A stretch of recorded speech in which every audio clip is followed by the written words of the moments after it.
Hello everyone and welcome back again. Finally we have a highway range test. How much can this car do? So we started off with a full battery. As it shows us in the gauge, that is about 239 miles.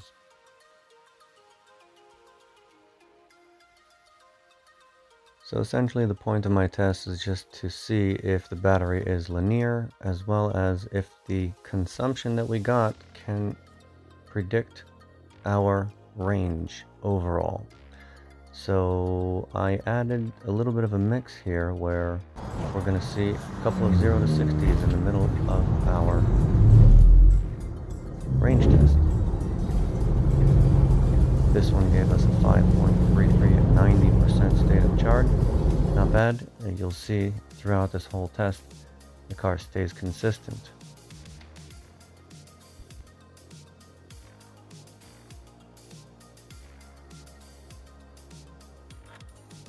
I am using a device to scan my Tesla to give me all the stats, giving me a GPS speed a little bit lower than what the Tesla is giving us, so I added a 1 mile per hour just to even it out to an even 60 miles per hour average.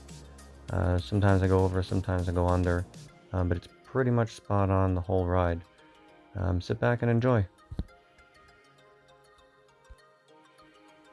So the way it works is on the bottom left we have the average consumption with the kilowatt hours used as well as the miles driven. On the right hand side, I'm toggling back and forth between instant consumption, average consumption, over 5, 10, or 15 miles, or I think it's 30 as well.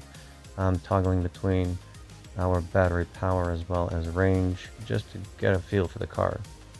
So another launch at 80%.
So the reason for this test is mainly to get a benchmark.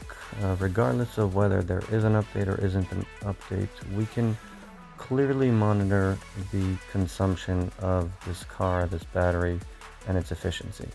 Over time, I'll measure degradation of the battery and put this up as a benchmark against what it used to be new.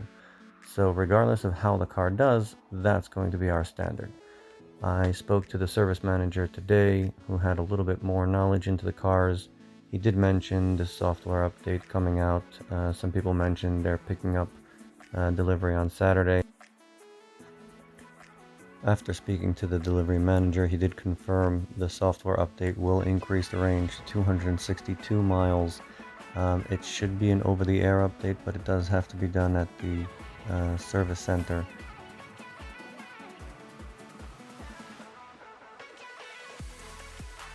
I do want to also apologize for the quality of this video. Mid-ride, my cell phone dropped and it got really bumpy. The quality really deteriorated. So my next range test, once the update goes through, will be better with my suction cup. It should be super stable.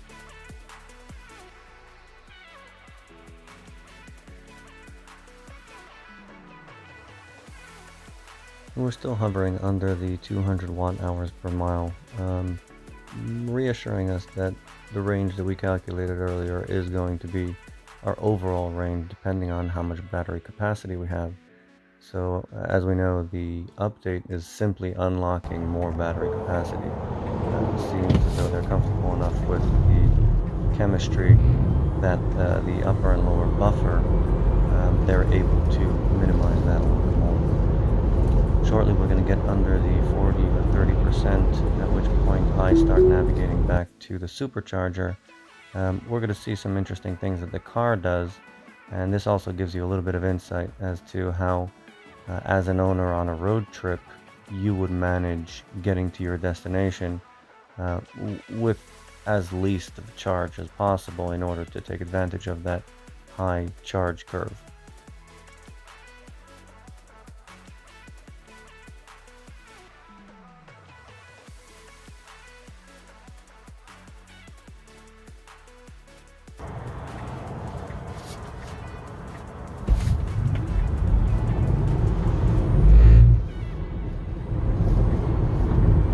So we get a 5.06 0 to 60 here.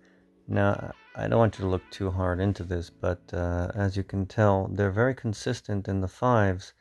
There might be a slope. Again, this is simple highway miles. It's not anything scientific, but at the same time, this gives you a good idea of what the chemistry can do. I'm comparing this to my old pack, the lithium-ion pack, and this is way outperforming it on all state of charges. Over here, I left a little bit of the screen up so you guys see that it's telling me that I cannot make it to my destination, which is the supercharger. You'll see the red notification is that I can't make it.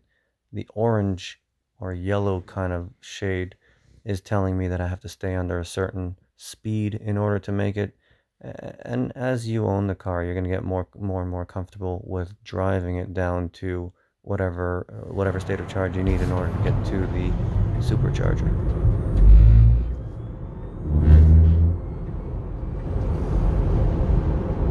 Again, this is something that the old battery pack would never be able to do. At 20%, still stay in the fives. Very impressive. So again, on a road trip, if you're going too quickly or you're rocking 70 or 80 miles an hour and the GPS tells you to stay under a certain speed, that's exactly how you get to your destination with plenty of charge. You simply let your foot off the accelerator.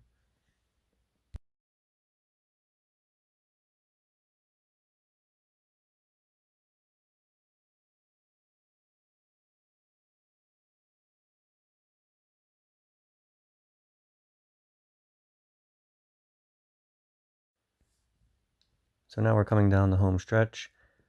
You'll actually take note that when I first navigated to the charger, it told me I'd have no miles left and I'm never going to make it. And as the time goes and as the drive continues, you're going to see I'm actually going to skip over the exit that it told me to get off on because I had like an extra 4% afterwards.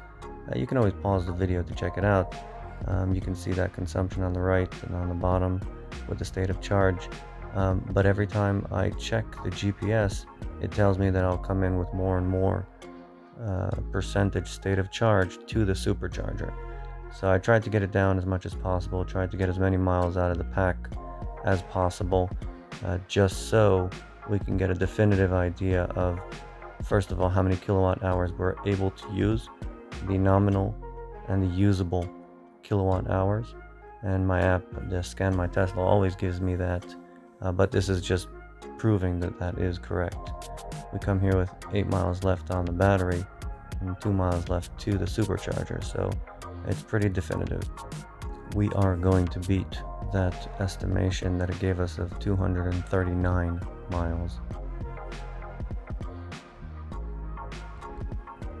Alright, so I guess we can call it 250 miles, 50 kilowatt pack, pre-update.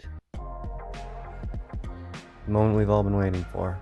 Thanks guys for sticking around, and please Don't forget, like and subscribe. Here's a little bit of a b-roll of the car itself. Spoiler alert, we did not use those hubcaps to make the car super efficient.